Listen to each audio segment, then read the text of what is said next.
Buenos días a todos. Empezamos hoy nuestro programa de historia de Canal Radio en clave de historia. Y antes que nada, desde esta emisora de Multicanal Radio queremos transmitir todo nuestro cariño a los valencianos, a Valencia. Toda España está unida a Valencia por el dolor y con nuestros deseos de una pronta recuperación. Una vez dicho esto, bueno, pues tenemos con nosotros hoy a nuestro invitado, que es Gonzalo Butrón, catedrático de la Universidad de Cádiz en el área de Historia Contemporánea. Le queremos, como siempre hacemos, agradecer la colaboración y la generosidad que ha tenido en prestarnos su tiempo. Eh, Siempre hago lo mismo con nuestros invitados. Son investigadores de primera línea que tienen unos currículos muy amplios y solamente voy a decir un perfil que creo que es importante. Los profesores universitarios, la labor del profesor universitario, la labor académica, descansa siempre en tres pilares, que es la docencia, la investigación y la gestión académica. En este caso, nuestro invitado, Gonzalo Butrón, desde luego ha cumplido con creces y ha llenado de contenido estos tres pilares, porque ha ejercido labores de gestión, de docencia y de investigación. Y en lo concerniente a su investigación, tengo que decir que su investigación se inicia sobre todo con la tesis doctoral, con su trabajo en la tesis doctoral que versó sobre la ocupación francesa de España entre 1823 y 1828. Fue premio extraordinario y a partir de aquí, esta fue su primer línea de investigación, tratando todo este tema. Tiene infinidad de publicaciones que no me voy a detener porque entonces se nos iría el tiempo, porque nos vamos a centrar en el tema de hoy, que es, siguiendo nosotros una línea cronológica, pues vamos a hablar del sexenio revolucionario. Es decir, el sexenio absolutista es la vuelta de Fernando VII. Muchas gracias y bienvenido, profesor, a nuestro programa. Le agradecemos muchísimo que nos haya dedicado este tiempo tan importante. Bueno, muchísimas gracias, Carmen, por tus palabras y por la invitación a participar en este programa que has comenzado y que por lo que he estado viendo está teniendo bastante repercusión y sobre todo me gusta que hayas empezado con el siglo XIX, que lo tenemos un poquito olvidado en la profesión. ¿Verdad A que todo el sí? mundo le va interesando más los tiempos más recientes y cada vez quedamos menos que, que atendemos a estos tiempos que en realidad son cruciales para entender la España contemporánea. ¿Verdad Quería que sí? también sumarme a tus palabras de apoyo a los valencianos y a todos los que han sufrido esta tragedia. Y aparte de mandarles ánimo, les aseguro mi convencimiento de que van a salir adelante, que aunque ahora mismo lo ven todo tan negro, seguro que son fuertes y lo van a conseguir. Nuestro corazón está con Sí, ellos. sí, la verdad que ha sido Bueno, impresionante. Mm. pues empezamos. Yo siempre hago como una introducción retomando el tema anterior, que fue el tema de las Cortes Extraordinarias de Cádiz. Estamos en que ya se ha proclamado la Constitución del 12 y entonces se empieza a hablar ya de la convocatoria a las Cortes Extraordinarias. Después de muchas conversaciones, pues finalmente se firma el decreto del el 23 de mayo de 1812 para convocar las Cortes Ordinarias que fueron convocadas el 1 de octubre de 1803. En principio, estas cortes ordinarias parecía que seguían la trayectoria en cuanto a temáticas y tratamiento de lo que fueron las cortes anteriores, las cortes extraordinarias. Pero empezaron a continuar los debates que ya se habían emprendido y, sin embargo, enseguida ya pues, se dieron cuenta de la necesidad de trasladar las cortes a salir de Cádiz, porque en Cádiz estaba la epidemia de fiebre amarilla, y entonces se instalan en San Fernando en un primer momento y luego ya se instalan definitivamente en Madrid el 14, el 15 de enero de 1814 hasta su disolución. Es importante, por lo que hemos estudiado, por lo que los investigadores han estudiado, saber el peso tan importante que en las cortes tenían ya los realistas. Y quizás porque se dieron cuenta a lo mejor que, que continuar con esta senda liberal era algo utópico. Lo cierto es que una vez en Madrid, pues ya Napoleón va a ceder a las peticiones de una vuelta de Fernando VII a España.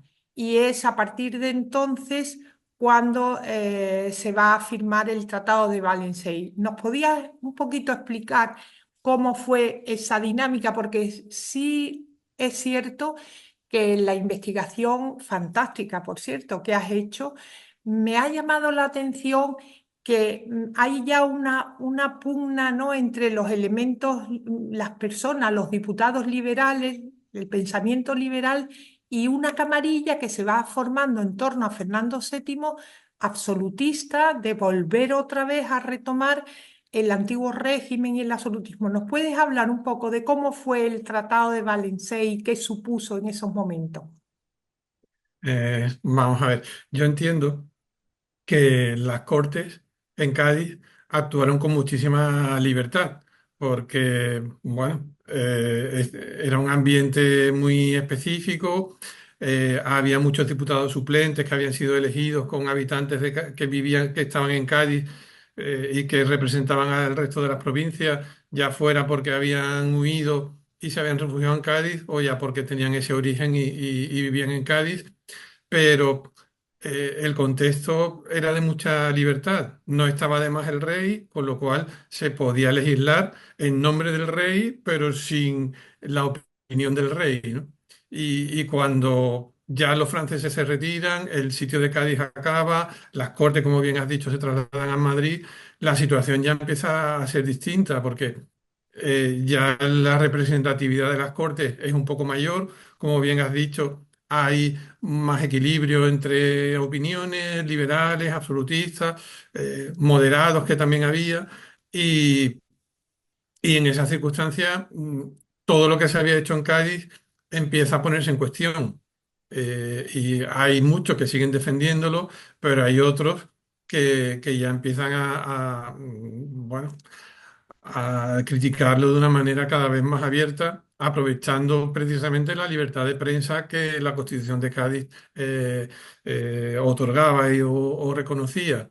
Y en ese contexto, cuando ya se firma el tratado con Napoleón, cuando las últimas tropas francesas se retiran y cuando ya se piensa en el retorno del rey, en el fondo el rey es el máximo activo político que tienen los españoles en el momento, porque ha sido preservado por la propaganda y hiciera lo que hiciera en Francia, para los españoles es inocente, es deseado y es la esperanza. Y el que tenga al rey de su parte, en el fondo, va a ser el que tenga la iniciativa política. Las Cortes lo saben y van a legislar que nada de lo que apruebe el rey sin haber jurado previamente la Constitución va a servir a través de un decreto que se aprueba, creo recordar, en enero o en febrero del 14. Y, y por el contrario, los absolutistas entienden que una vez que el rey ponga un pie en España, tiene todo el derecho a decidir sobre el futuro político de los españoles. Entonces ahí va a aparecer una pugna entre unos y otros y bueno, el rey está claro que todo lo que se había hecho con él no debía gustarle porque la Constitución tiene un título dedicado a la nación en la que todos son derechos y el título dedicado al rey casi todos son límites Sí. al poder del rey. Me llama la atención que comentas que cuando se firma el Tratado de Valenciennes por el emperador Napoleón, Sí, reconocía como rey de España y de las Indias a Fernando VII. Y el monarca se comprometía a reintegrar en sus derechos y honores a aquellos españoles que hubiesen seguido la causa de José Bonaparte. Creo que ese matiz es importante, ¿no? El sí, hecho de acoger a los que habían apoyado a José Bonaparte, ¿verdad? sí, pero Y en este caso yo creo que hay unidad entre los absolutistas y los liberales en desconfiar de los afrancesados y luego una vez que los absolutistas retomen el poder en mayo del 14, los afrancesados va a seguir la misma suerte que los liberales de ah, castigo político, persecución, exilio, etcétera, ¿no? Va a ser, bueno, una de tantos compromisos que Fernando VII asumió y luego incumplió, ¿no? lo que sí es cierto es que hay una brecha importante, que señalas muy bien en tu investigación, una brecha entre los liberales de las cortes, ¿no? Mm, Y el elemento que hemos dicho, las camarillas absolutistas. Los liberales en las cortes deciden, por lo visto en reunión secreta, no aprobar, no reconocer, digamos, ¿no? Creo, ¿no? sí. Al rey hasta que no firme la Constitución. ¿Cómo se llevó este proceso?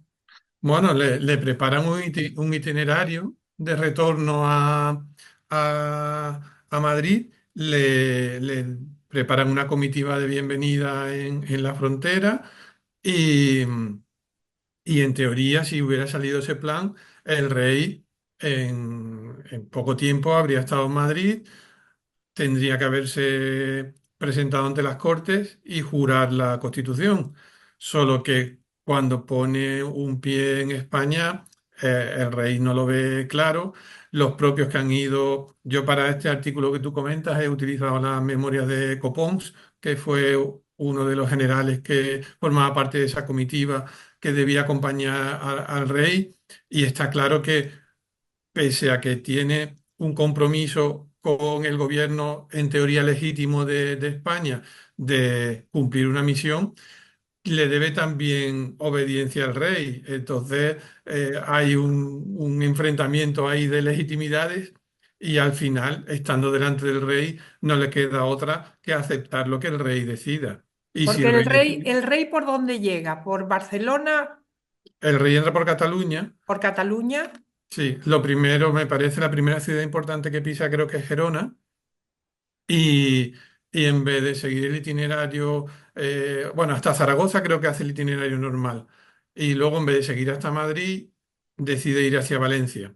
Y en Valencia se detiene un par de semanas y ahí ya pues más o menos va tomando contacto con los apoyos que puede tener, con la población, que él ve que la población lo va recibiendo con mucho entusiasmo y con mucha esperanza, porque no hay que olvidar que durante la guerra ha habido destrucción, ha habido muerte, ha habido, bueno, prácticamente un desajuste total del mundo conocido, que ha desaparecido, los referentes de poder ya no son los mismos y, bueno, en el fondo, para la identidad de los españoles, la religión católica por una parte, pero la religión católica sí la defendió la Constitución, tenía un artículo Sí. eh, claro en ese sentido, y la monarquía, ¿no? La figura del monarca era lo que unía a los españoles identitariamente en ese momento, y Fernando VII se da cuenta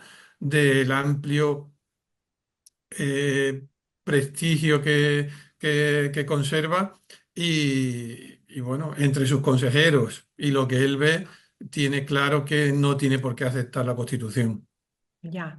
Es interesante que luego se dirige a Valencia, ¿no? Y ahí Sí, en sí. Valencia, ¿qué pasa? En Valencia, Pues en Valencia más o menos se prepara el cambio político. Desde Valencia se publican muchas, bueno, papeles y también algunos periódicos en los que se prepara el terreno. Se hace una crítica feroz al liberalismo sí. gaditano y a la Constitución del 12. Todo Eh, eso en prensa, en prensa. sí, sí. Aparece ahí la prensa. Sí, sí, hay una prensa absolutista, como todavía hay libertad de Sí. prensa. En Madrid hay de todo, en Cádiz hay mucha prensa liberal todavía, pero en Valencia había un periódico que se llamaba Lucindo y el otro ahora mismo no recuerdo, pero desde dos periódicos controlados básicamente por el entorno del rey y también por muchos eclesiásticos, que también tenemos la idea de que los eclesiásticos absolutistas eran fanáticos, pero con independencia de que lo fueran o no, tenían una formación y tenían también una capacidad de emitir mensajes importantes. Y ellos participan de esta prensa absolutista y envían ese mensaje que, bueno, cuando se lee es duro, porque por una parte tachan a los liberales de impíos, de antimonárquicos, de republicanos encubiertos, y por ese lado, bueno, ideológicamente, evidentemente, lo hacen bien. Pero por otro lado también sí que sientan las bases de la idea de que merecen un castigo. Y hay frases lapidarias de que caiga todo el poder del cielo sobre Cádiz, Madre mía. que vaya, no sé. Bueno, hay también mensajes un poco apocalípticos que reclaman un duro castigo para los liberales. Y ahí es verdad que se va cerrando la puerta a una posible reconciliación. De Ya, modo a que mí me ha gustado, bueno, me ha gustado.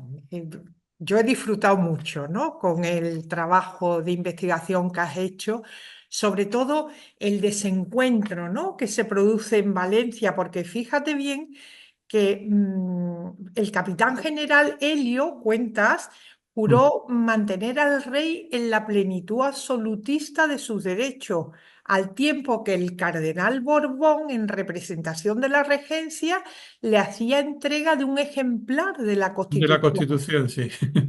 Y por otra parte, eh, mm, eh, otros diputados van a pedirle al rey que restablezca la monarquía. Y todo esto, la monarquía absoluta. Y todo esto, este desencuentro se hace al mismo tiempo, ¿no? Es tremendo, ¿no? Entonces, el rey, ¿qué respuesta tuvo el rey? Porque yo pienso que él no sé si ya tenía una idea preconcebida o realmente fue manejado por esta camarilla absolutista. ¿Cómo lo ves esto? Porque siempre es la figura del rey en la historia se nos ha quedado como con una ambigüedad, ¿no? Fernando Sí, VII. bueno, hace como 5 o 6 años, Emilio Laparra, el catedrático de Alicante, publicó una biografía muy completa de Fernando VII, pero es verdad que tiene un carácter complicado de entender. Básicamente, leyendo a Emilio Laparra, es un señor desconfiado y bueno, ha vivido también una vida rara, ¿no? Dura, porque durante su infancia soportó todas las críticas a sus padres, a la relación de sus padres con Con Godoy. Godoy, Él mismo se levantó contra su padre en un motín antes de la guerra. Su viaje a Bayona, la ruptura con los padres, que de hecho Carlos IV y María Luisa no volverán ya. Después de Francia se exiliarán en Italia y Italia. no, y no volverán a tener un contacto claro con su hijo. Todo eso lo hace ser una persona muy, muy desconfiada. Pero es verdad que, por lo que representa Emilio La Parra también, eh, nunca, bueno, o más que nunca, siempre evita depender de una facción. Que cuando ve que a lo mejor esta camarilla absolutista le puede controlar demasiado. Hay un momento, por ejemplo, en 1816 y 1817, que nombra varios ministros moderados, dentro del absolutismo, pero en la moderación. De modo que también busca un poco el equilibrio, pero siempre busca soluciones a situaciones que tenían una solución muy complicada, porque la España del momento, como yo decía, estaba destruida. Las relaciones con América rotas, la hacienda bajo mínimos, y eran problemas muy graves que necesitaban, entiendo, la aportación de todos, no solo de una parte, ¿no? Y como, bueno, cuando mandan unos, los otros son perseguidos, y cuando mandan los otros, los unos son apartados, pues al final, bueno, como pasa a lo largo de la historia, cuando no hay un plan de gobierno apoyado por una mayoría, eso siempre acaba dando lugar a soluciones incompletas, ¿no? A mí me llama la atención que en toda esta lucha de fuerzas, ¿no? Aparece ya un ejército liberal, una mentalidad de ejército liberal, el propio Copons, ¿no? Que era capital general de Cataluña, ¿no? Eh, Aparece, Copons es una situación como intermedia, porque como él ha sí, jurado la Constitución y está al servicio del gobierno constitucional, él tiene ese compromiso adquirido, pero él no es de los que se va a quedar del lado liberal por completo, porque entiende también los derechos del rey y el derecho del rey a participar en las decisiones políticas, ¿no? El rey es verdad que podía haber hecho como hizo Luis XVIII en Francia, ¿no? Eh, bueno, hacer una especie de borrón y cuenta nueva, ser generoso con los que habían sido sus enemigos, y lo que pasa es que sí tuvo la capacidad de otorgar él un sistema político propio, la Carta de 1814. En este caso, parece que Fernando VII entendía que había una disyuntiva: o acepto la Constitución o vuelvo al absolutismo. La situación en España estaba más polarizada que en Francia, y bueno, puede ser que no hubiera la opción de un camino intermedio. En el manifiesto de los persas es verdad que se habla de convocar las Cortes Antiguas y de oír a la nación, pero una vez en Madrid, esa promesa o esa declaración de intenciones se olvida, y a lo mejor hubiera sido una solución. Vale, la Constitución del 12 se aprobó, pero ahora vamos a ir a oír a todos. Aquí está el rey, que también tiene algo que decir, y vamos a ver hasta dónde podemos avanzar. Si es un gobierno representativo, pero con un poder reconocido al rey, o si por lo menos un sistema de amnistía, de perdón, de olvido, pero no llegó a concretarse. eh, ¿el absolutismo considera que era optimista al pensar que logrado el objetivo de derribar al liberalismo, se podría restablecer un gobierno absolutista mm, como antaño? ¿Consideras que era optimista esta idea?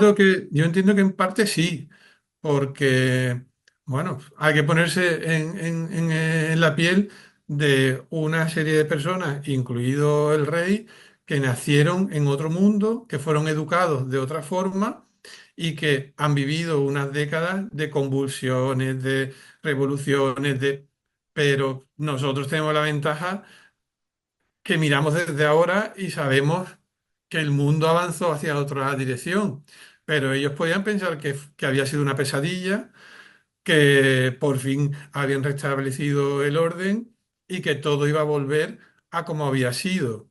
Y igual muchas veces vemos los historiadores solo, bueno, y la población en general, solo el resultado, pero olvidamos que en el momento había varias vías abiertas y una vía podía haber sido esa, ¿no? El que se había cerrado un ciclo, pero la situación estaba controlada y podíamos volver.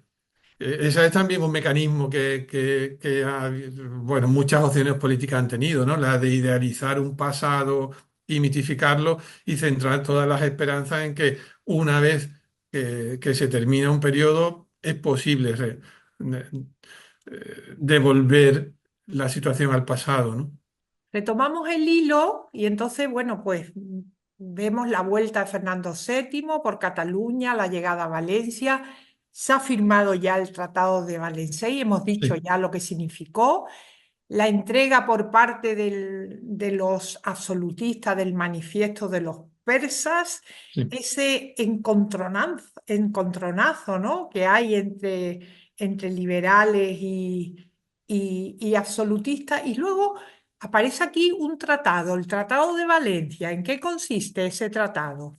Perdón, el tratado de... El Tratado de Valencia, creo que citas, ¿no? Bueno, el manifiesto, ¿no? Ah, O el es el o que o el refiere. Ah, decreto, el perdón, decreto. perdón.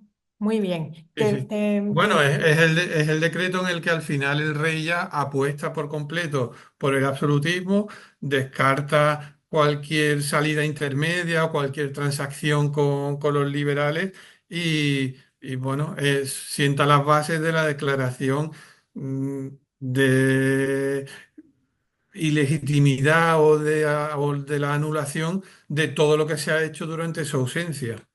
Y de modo que ya, si los liberales podían haber tenido alguna esperanza de que el rey no fuera a aceptar la Constitución, pero fuera a aceptar un gobierno representativo, al final, ya en mayo en Valencia, les va a quedar claro que eso no tiene viabilidad y que en el pensamiento del rey y de quienes los apoyan está el retorno a marzo de 1808.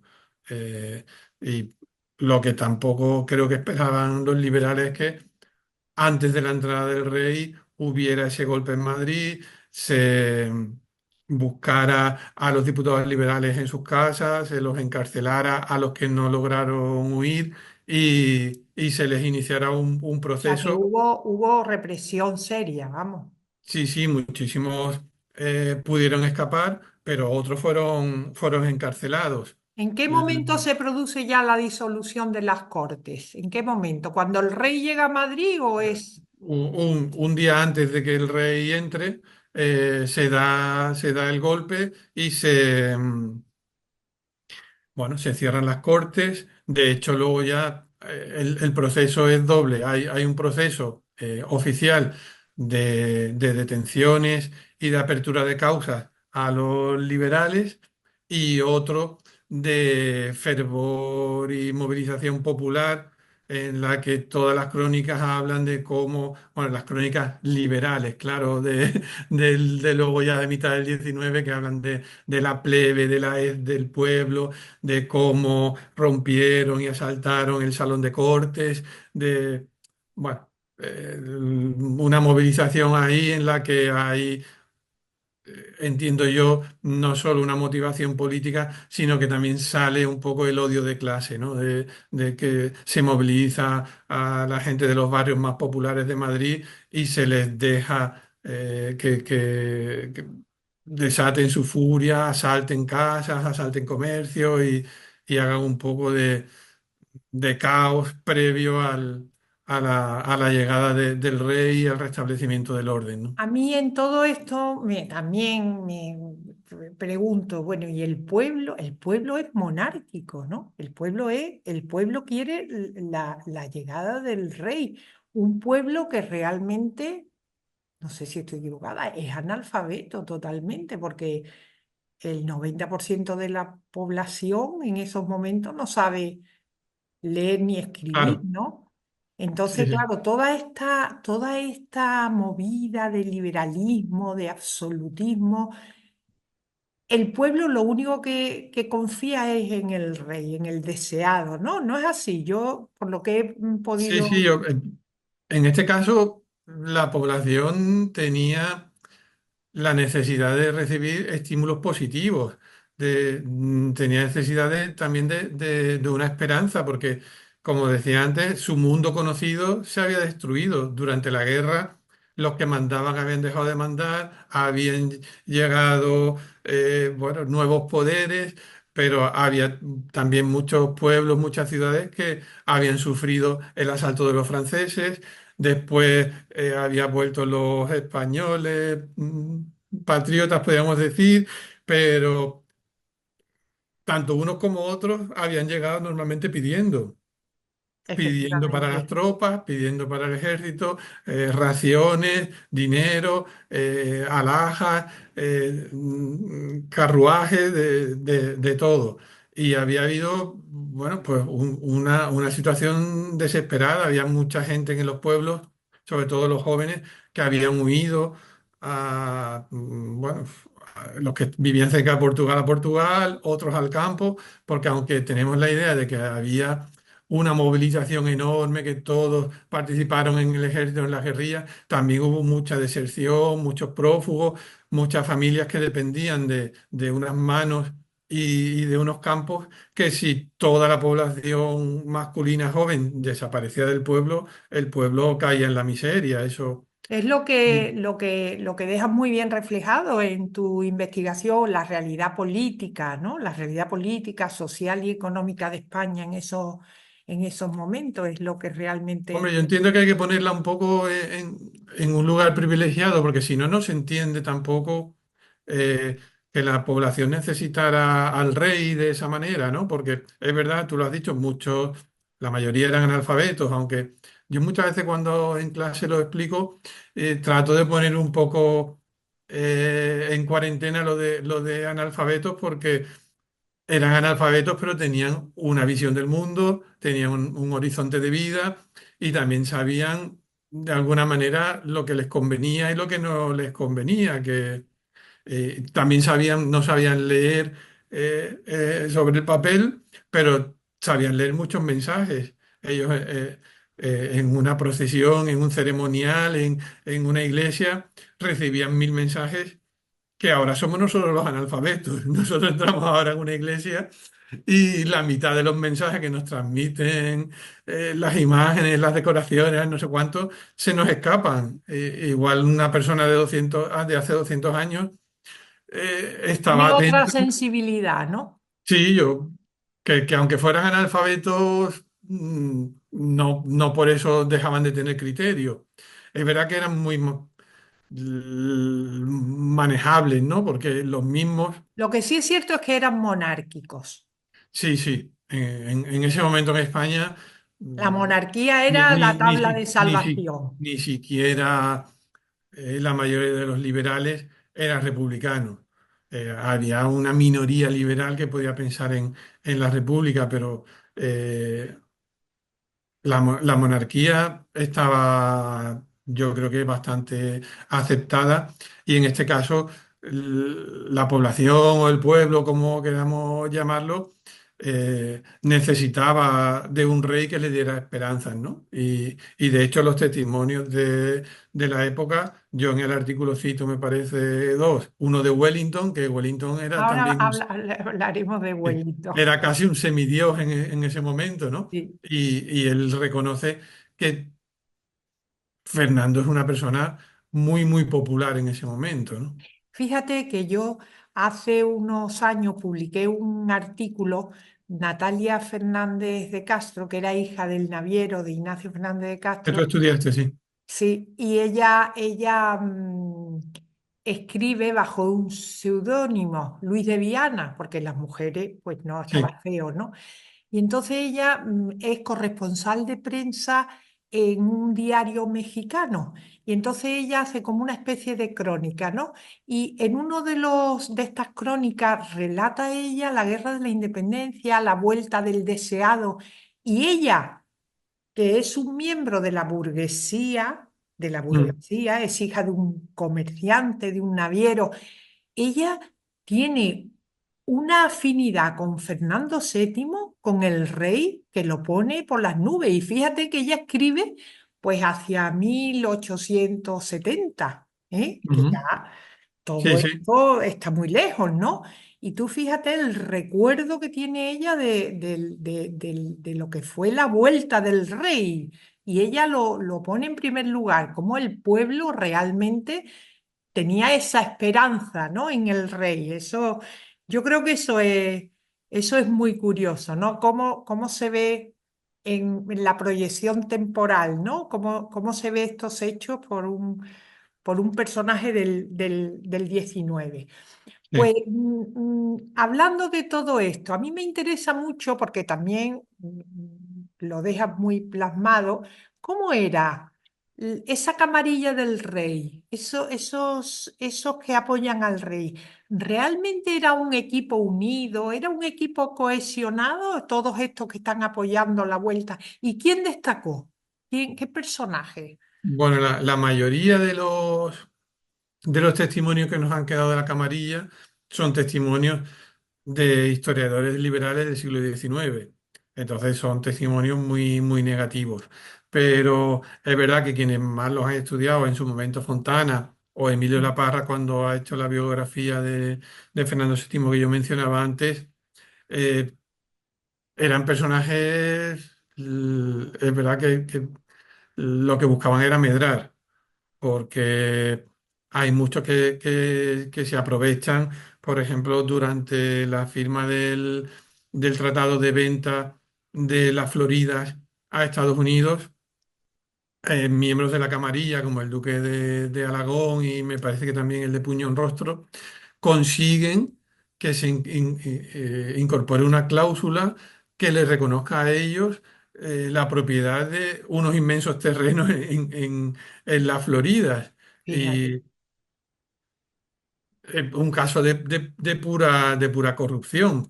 Y bueno, en este caso yo también he estudiado para este artículo las memorias de García León y Pizarro, que fue ministro de Estado y que está encuadrado dentro de los moderados, y él también tiene una visión muy, muy dura de esta camarilla porque había de todo, había desde Ugarte, que había pasado de ser mozo de almacén a estar al lado del rey como un personaje de confianza. Hay además un cuadro de Aparicio, me parece que es, que lo representa vestido ya de señor, con sus condecoraciones, con su casaca, con su...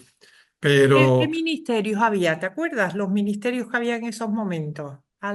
Se crean.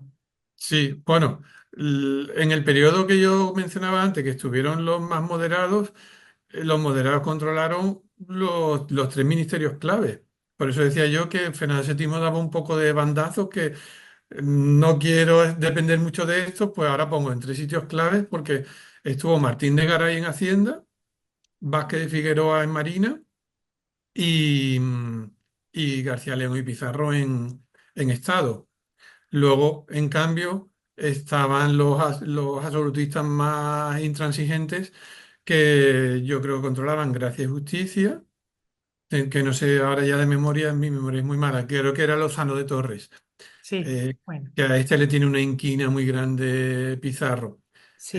Estaba Gracia y Justicia, Ejército, Indias, había 6 o 7 ministerios, yo creo que no se me pasa así ¿Y quién, ninguno. ya en esta época, Fernando VII se apoya en algún valido? Porque la tendencia anterior de sus antecesores habían sido siempre apoyándose en una Sí. persona, Godoy y tal. ¿Él se apoya en alguien en especial en estos momentos? Aquí García Pizarro y también, bueno, García León Pizarro, y también un viajero estadounidense que yo consultaba también su diario, que estuvo en Madrid 2 años y que me gusta porque da una visión a veces un poco inocente, pero también distinta, ¿no? Porque es más neutral. Los dos hablan del embajador ruso, de Tatishev, como un Fíjate. personaje muy, muy poderoso y, y claramente es verdad que Rusia en esos momentos era una potencia que además apoyaba a Fernando VII en su idea de recuperar el control de las colonias americanas y, y durante un tiempo fue un personaje muy influyente en la corte, el, el embajador Qué ruso. interesante, qué interesante. De Ugarte, el que yo mencionaba antes, también hablan Bueno, mucho. y también mencionas mucho la presencia de Wellington, y a mí me llama la atención porque que Wellington que estaba en España, porque el Tratado de Valencia, una de las condiciones que pone Napoleón es que los ingleses tienen que salir de España, ¿no? Sí, sí. Entonces, Wellington, ¿qué papel tiene aquí? Porque parece que tiene un peso muy importante en todo esto, ¿no? Wellington está en Madrid la primavera del 14 y, y, bueno, defiende los intereses británicos en, en España. Claro. Políticamente él se alinea con una línea moderada. Él le cede la iniciativa al rey, entiende que es el rey el que tiene que tener la iniciativa, pero espera del rey que convoque cortes y que decrete una amnistía, un perdón. Pero pese a que es un personaje clave, muy importante en ese momento por lo que representa, al final no logra estos objetivos. Y Su presencia es un poco mirando a América, ¿no? Por los intereses que los británicos tienen en América. Está claro, un poco el- relacionado, ¿no? el- es que la cuestión americana es un mundo, porque Mm. América ha sido siempre objeto de deseo por parte de toda Europa y bueno, las Sobre cortes, todo por los británicos, ¿no? claro, y las cortes, bueno, como dependía, la defensa de Cádiz dependía del apoyo británico y la lucha contra los franceses también, la presencia del ejército británico era importante. Y durante ese tiempo hay una relajación de las relaciones entre los territorios americanos y Gran Bretaña y los llamados neutrales, que eso, bueno, crea unas expectativas de decir, esto es lo que queremos. No Ujú. podemos permitir que cuando acabe la guerra se vuelva a las restricciones, ¿no? Y evidentemente Gran Bretaña, bueno, pero también Estados Unidos o también las potencias del continente europeo tienen la vista puesta en qué va a pasar con América, ¿no? Porque es un mundo de oportunidades para el comercio, para las inversiones, para... Es Y impresionante. Yo aquí, una de las de los estudios que hace, ¿no? Y una de las cosas, cuestiones que comenta es que en junio de 1815 Pizarro había presentado al Consejo de Estado una memoria sobre ujú. la pacificación de América, pues ya América está con los brotes revolucionarios, independentistas. Esa pacificación de América, que aunque no descartaba por completo el uso de las armas, sí que alertaba de la imposibilidad de recuperar el dominio completo de los territorios americanos y del riesgo de llegar a perderlo todo, ¿no? Cuéntame esto, ¿cómo es Claro, esto? bueno, En este aquí, momento América, aunque en el siguiente programa nos van a hablar de la cuestión americana desde la Constitución del 12, pero sí que es importante en estos momentos, ¿no? Y además que lo citas, ¿no? claro, América es clave para la recuperación de la España peninsular. Eso lo tienen claro.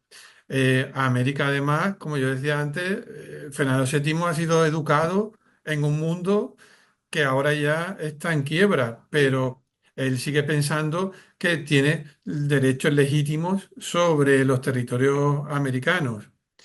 El problema yo creo que es una falta de comunicación, que, o de querer oír solo lo que te conviene, porque Fernando VII y los más intransigentes entienden que es fácil o que es factible recuperar el control de los territorios americanos.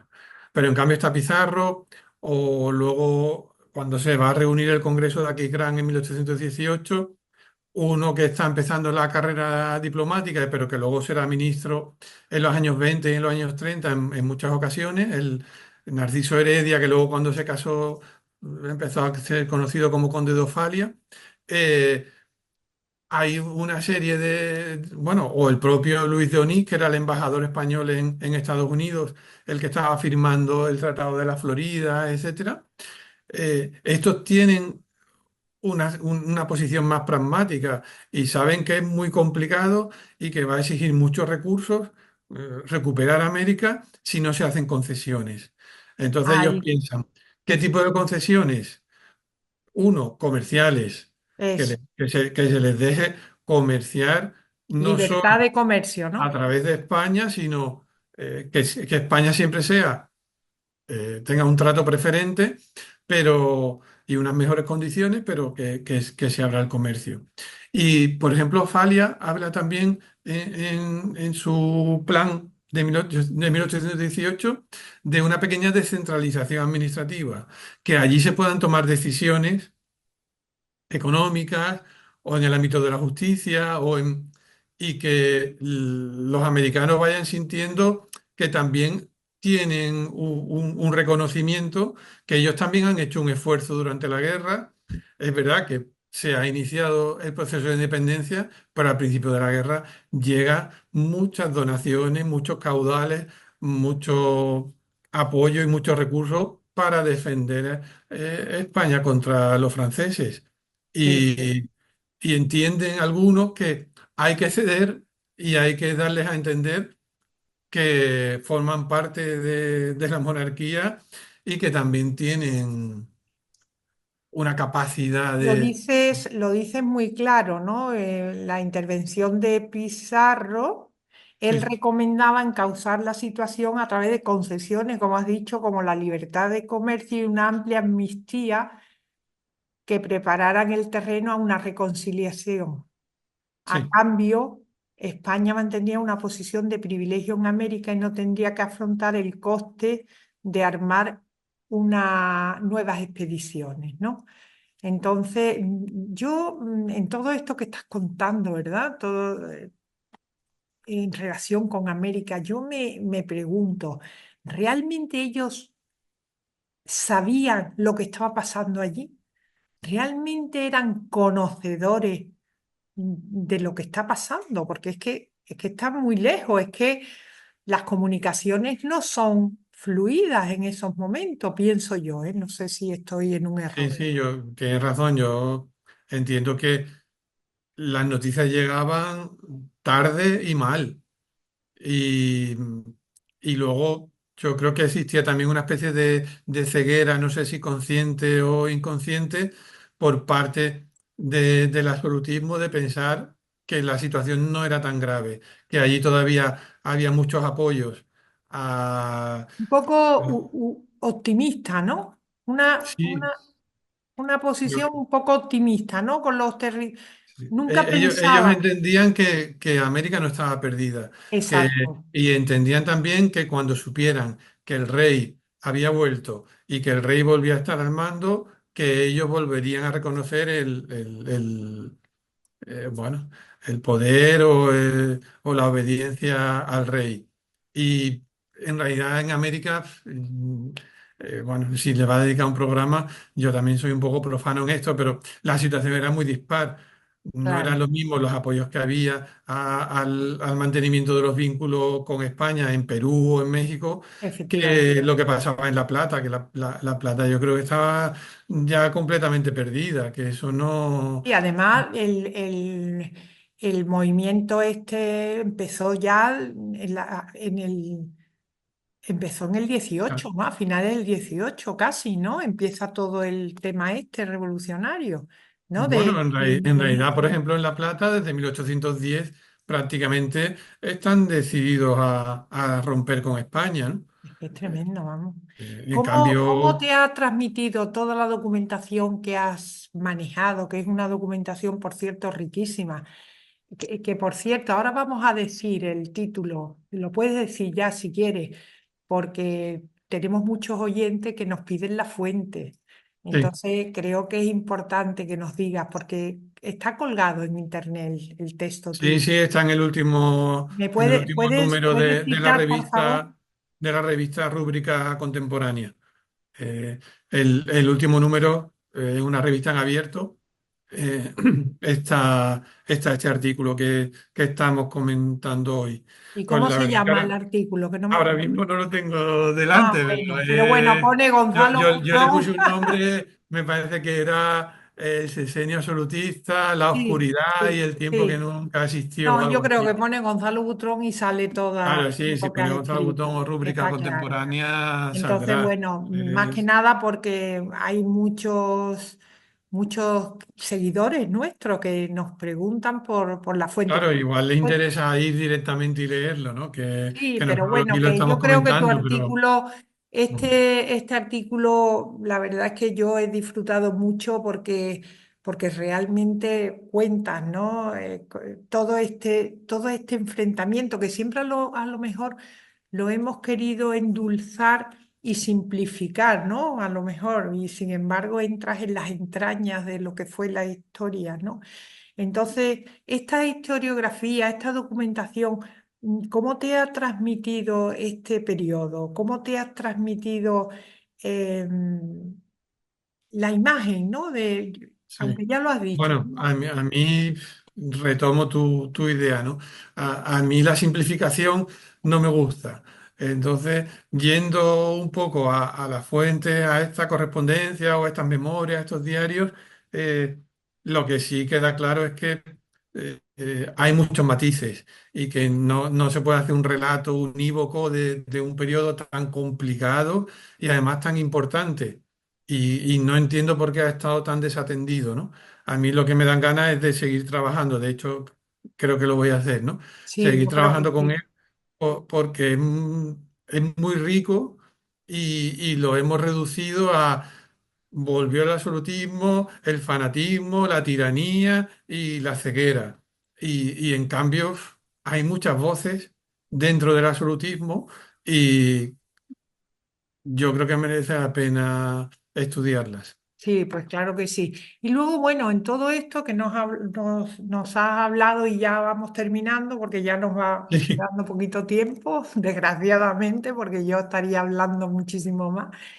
Que en todo esto que nos has transmitido de la represión que hubo, tremenda, eso no lo podemos olvidar, ¿no? También aparecen ya movimientos liberales, ¿no? Por parte, lo que yo te decía antes, por parte del ejército, ¿no? sí. Son alzamientos, ¿cómo se llaman? Pronunciamientos, ¿no? Los Pronunciamiento, sí, sí. pronunciamientos que se van escalonando a lo largo de todo el periodo. ¿Nos podías hablar un Sí, poco de estos pronunciamientos que existen? sí, sí. Ah, me gustaría matizar un momento lo de la represión. La represión fue dura y fue además sorprendente porque lo pilló a muchos liberales por sorpresa, pero no fue sanguinaria. Al principio no va a haber ejecuciones ni... porque de hecho había, bueno, se abrió una causa y dentro de lo que era la época, pues había una serie de garantías procesales, ¿no? Cuando sí va a haber ya sangre, va a ser precisamente con los pronunciamientos, ¿no? Cuando se empiezan a levantar o a movilizar contra el régimen y en definitiva contra el rey, ahí sí que a Porlier o a Lacy lo ejecutan, ¿no? Ahí sí hay mano dura. Pero en el 14 es duro, pero no es sangriento, no es una represión sangrienta. Y los pronunciamientos, bueno, hay un malestar y un deseo bueno, de cambio, ¿no? Viendo que el absolutismo por el camino que va no soluciona los graves problemas que tiene España y se ponen las esperanzas o en la recuperación de la Constitución o en el establecimiento de un régimen representativo que no tiene que ser necesariamente el de Cádiz. Pero los pronunciamientos van a tener solo éxito justo cuando empieza a reunirse un ejército que al principio iba a ir a La Plata y después se pensó que mejor fuera a la actual Colombia o Venezuela. Y ahí sí que hay un caldo de cultivo porque los preparativos se dilatan, hay miles de militares en el entorno de Cádiz y también en la provincia de Sevilla, y ahí sí que hay movimientos, conspiraciones, contactos con los liberales que todavía podían quedar en Cádiz. Se descubre una primera conspiración en el 19, la conocida como la del Palmar. Sí. Se hacen algunas detenciones, pero esos mismos son los que luego en el 20 ya, bueno, el conocido pronunciamiento, bueno, de Riego, al principio no solo Riego, es Riego, Quiroga, López Baño, Arcaugüero, luego ya es verdad que Riego tiene más protagonismo durante el trienio y se acaba relacionando todo con Riego, pero hay un pronunciamiento que como además tiene un ejército a mano, pues aunque fracase al principio, al final sí que va a tener éxito y va a obligar El al de rey riego, el a jurar la pronunciamiento de Constitución. riego. A mí me llama la atención quién financiaba eso, porque claro, poner un ejército, un pronunciamiento, poner un ejército listo para... Eso tiene un coste importante. Bueno, lo estamos viendo, ¿no? En la actualidad, ¿no? Los presupuestos contemplan, aunque siempre contemplan pocos recursos para las Fuerzas Sí. Armadas, pero bueno, que siempre tiene que haber una financiación. ¿De dónde venía? ¿Estaban organizados los liberales para eso? Porque a mí me llama la atención, ¿no? Bueno, el ejército en realidad, el que estaba en Cádiz, había sido movilizado por el gobierno para mandarlo a América. Sí, El gobierno no tenía mucho dinero, había tenido un ingreso por firmar con Inglaterra el Tratado de la Abolición de la Trata de Esclavos. Yo creo que había tenido una compensación económica, que sí, era sí. la que iba a utilizar también para la compra de los famosos barcos rusos y todo Rusos que eso, fueron, se que, pudrieron y que un llegaron desastre. de aquella manera. Y, pero precisamente la falta de recursos es lo que hace que esas tropas que están esperando salir, que a lo mejor no tienen las raciones que deben tener a diario, hay un descontento, no quieren ir a América, se cuenta que hay también agentes americanos sembrando la discordia en esos acantonamientos. Pues hay un caldo de cultivo al final contrario a partir de América. Y bueno, pues si alguien le promete también que un cambio y, y le abre el camino de un horizonte de esperanza, pues al final eh, el pronunciamiento tiene apoyos. ¿Y cómo fue el triunfo de Riego? ¿Y cómo fue el... Bueno, el principal paso, que era tomar Cádiz, fracasó. eh, Porque el simbolismo que tenía Cádiz en ese momento, si hubieran podido entrar en Cádiz, pero la guarnición de Cádiz no acepta la rendición Cádiz resiste, se crea ahí un impasse, pero luego al final, bueno, hay réplicas del pronunciamiento en Galicia, en Aragón, en Cataluña, y desde enero hasta marzo, poco a poco se va viendo que hay apoyos a favor de un cambio y se ve también que el absolutismo no tiene capacidad para frenarlo. Y al final, pues en marzo el rey claudica y jura la Constitución que no lo había hecho hasta ese momento. No, Qué barbaridad. Y entonces, fíjate qué interesante porque el reinado de Fernando VII tiene tres etapas. Tiene mm, esta etapa del sexenio, luego tiene el trienio constitucional y luego la década ominosa. sí. Entonces, bueno, ahora cuando es ya el trienio, que también lo trataremos aparte, es otro rey, ¿no? Otro rey, un rey constitucional. O sea que quizás esta imagen que se nos ha dado de Fernando VII también fue porque se tuvo que adaptar, digo yo, ¿no? A la situación política del momento. De ahora de Bueno, pronto, esa, absolutismo realmente esa es una virtud del rey, su del rey, capacidad de sí, que es verdad. adaptación, porque se adaptó en Francia al dominio napoleónico y los años que vivió en Francia tampoco vivió mal. Volvió a España, recuperó el trono absoluto. Fue capaz de jurar la Constitución, de conspirar contra la Constitución al mismo tiempo que daba el place al 95% de los decretos que le presentaban en las Cortes, porque solo en dos o tres ocasiones negó su aprobación. Me parece que en la ley de señoríos y no sé si en alguna más hay un libro que lo tiene estudiado de un profesor de Elche. Y,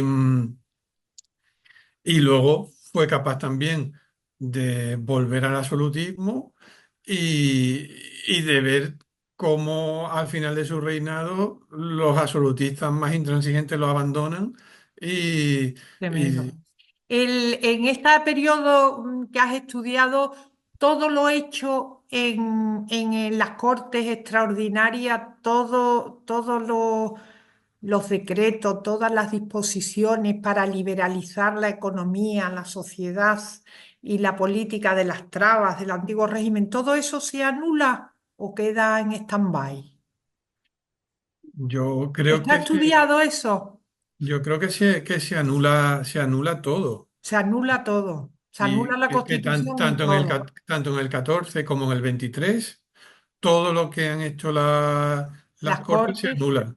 En el 23 lo que sí se evita es el restablecimiento de la Inquisición, que en el 14 sí se restablece, pero en el 23 no. Pero todo lo político, administrativo, económico, todo eso cae. muy bien. Se Pues vuelve a los bueno, ayuntamientos realistas, se vuelve a todo, pienso, ¿eh?